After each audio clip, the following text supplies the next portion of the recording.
Now, one of my favorite books from the expanded universe has got to be the Plagueis novel by James Luceno. It's a fantastic blend of Force lore, Sith history, and philosophy, as well as politics that set up the prequel trilogy beautifully. It's also just a great read in its own right, and if you've never checked it out, I would highly, highly recommend it. And don't worry, there won't be any major spoilers for it in this video. Not that you probably don't already know how his tragic story ends. Anyway, in my opinion, it's so good and filled with intrigue that if I could pick one book from the expanded universe to be turned into a Disney Plus series, it'd probably be this one, though yeah, there are certainly other really good options to choose from as well. And the thing with this book is that it's pretty much plug and play ready, if you will, with the new canon, unlike some EU books that have contradictions for one reason or another with that new canon. Not much, if anything really, though it's been roughly 10 years since I read it, so not every single detail is fresh in my mind.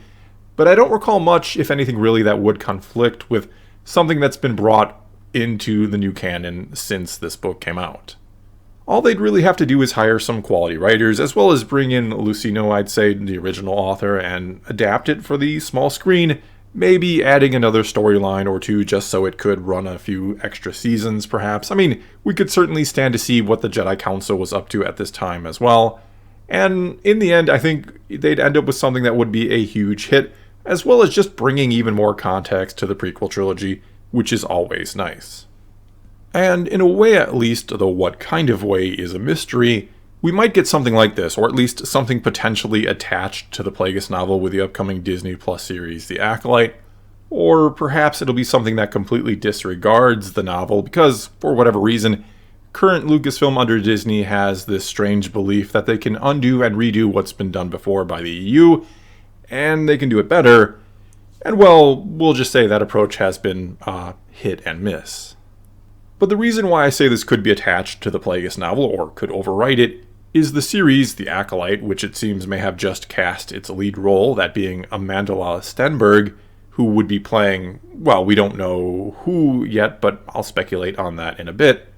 Anyway, the reason this could be attached to the Plagueis novel is because of the time period this show will be taking place in, which is in the final days of the High Republic era, as said by Kathleen Kennedy, and that is supposedly going to be roughly 50 years before the events of the prequel trilogy, which is more or less where the Plagueis novel begins, though it does take us all the way into the events of the Phantom Menace.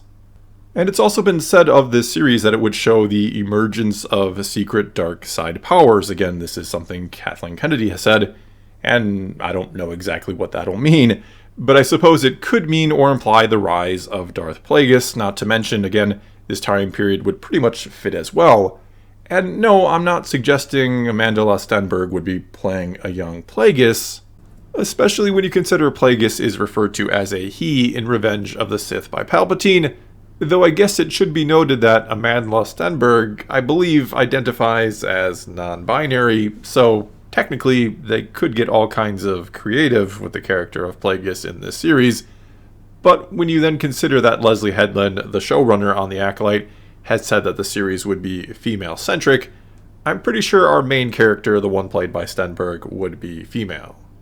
In any case, I really don't think that Stenberg would be playing Plagueis, even though, yeah, 50 years before the prequels, Plagueis could technically be a sort of acolyte. And I don't remember the exact timeline of the events of the book, or if we really get an exact timeline for everything. I'm pretty sure we don't, actually. But technically, Plagueis could be under the tutelage of Darth Tenebrous at this time. And Tenebrous is canon, or at least the name is canon thanks to The Rise of Skywalker, and a legion of Sith troopers being named after him. Or after her, I suppose. Because I don't think it'd be impossible that Tenebrous could be the main character of the Acolyte played by Stenberg, which would be quite a departure from the novel where Tenebrous was a male Bith. And for better or worse, I don't see the main character of a series being an alien. They, for whatever reason, just don't like to do that. Anyway, the reason why I could see this being about Tenebrous is, well, for one, it allows them to bring in Plagueis at some point, a character whose name alone I think draws a lot of attention to the series. And for another, Tenebrous didn't really see the dark side as evil and or malevolent. Instead, he saw it as more along the lines of something to be used, basically. And when you consider one of the leaks around the show, not that we should really take leaks all too seriously, But one of the leaks around the show says that the working title or codename is Paradox. It's then led some to speculate that the main character will be or see a paradox of some kind, that she will perhaps be a Sith who, I don't know, doesn't so much see herself as evil. Not that Sith even necessarily always think of themselves as evil anyway. Or I could see it being where, not that I personally like this idea or that I think it even makes sense, but where the main character is some sort of Sith acolyte that also, who knows, tries to use the light as well as the dark, which would be quite the paradox indeed, because as I've discussed before in other videos, the idea of the gray doesn't make a ton of sense. The idea of wielding both simultaneously is nigh impossible because one basically requires you to be calm and at peace, that being the light side, while the other is fueled by raw emotions, that of course being the dark. Then there's potentially another character altogether that comes from the Plagueis novel that could fit here, though again it would require a gender and or species change, since this character was also a male Bith. And that character is Darth Venomous, who was also another apprentice of Tenebrous, that, minor spoiler alert for the book, is defeated by Plagueis early on in that book, and shall we say is experimented on before ultimately dying. And well, the big problem with this being the character that Stenberg plays is that's not the type of fate that usually awaits a main character in a series. Then again, this show is about dark side users, or at least that's what the name implies, and that doesn't necessarily have to have a happy ending then, does it? Either way, if they were relatively faithful to the book, this would still be an interesting option to go with, maybe the most interesting, to make her a sort of secret rival of Plagueis, one that seeks to kill him to kill Plagueis, after Plagueis has killed her master Tenebrous, and potentially her father as well, since Plagueis believed that there was a relation between the two Biths, who probably still wouldn't be Biths in the series. It also would fit with the name of the show, because Darth Venomous was never exactly a real Darth or full-on Sith. He was self-proclaimed.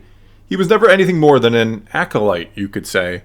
We also don't get much of his story at all in the book, so there's plenty of room for exploration and expansion. And so in theory, if you don't mind a gender and perhaps a species change, and if you have faith in the people behind the show, this could be interesting. However, for better or worse, that's probably not going to happen, the show being related to or some type of partial adaptation of the Plagueis novel. I mean, even though you could have a follow-up series that would then deal with Plagueis and lead right into the prequels. If anything, it'll probably destroy the possibility of this book ever being brought into the new canon, because, most likely, this series will still deal with Darth Plagueis in some capacity. That's not going to surprise me at all if some 50 years before the prequels we get a story that includes him, especially one called The Acolyte. I mean, how and why would you even do a series at this time and not bring him in, considering how important he is to the story? In fact, this is exactly what I've been predicting from the High Republic era since it was first announced, that it was going to act as a sort of prequel to the prequels, that it was going to show how and why the Republic and the Jedi eventually fail and fall to the Sith, what major events transpired that led to the downfall.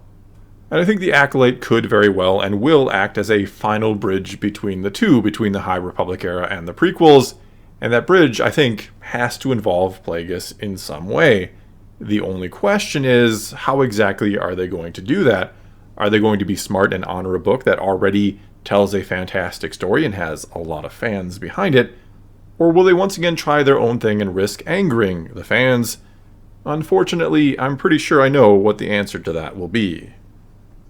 Well, that's all I've got for you this time. Now it's your turn to tell me what you think about The Acolyte. Are you excited? Are you afraid?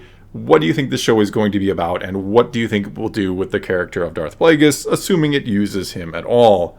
Whatever the case may be, leave a comment below and let's talk some Star Wars. And until next time, thanks for watching.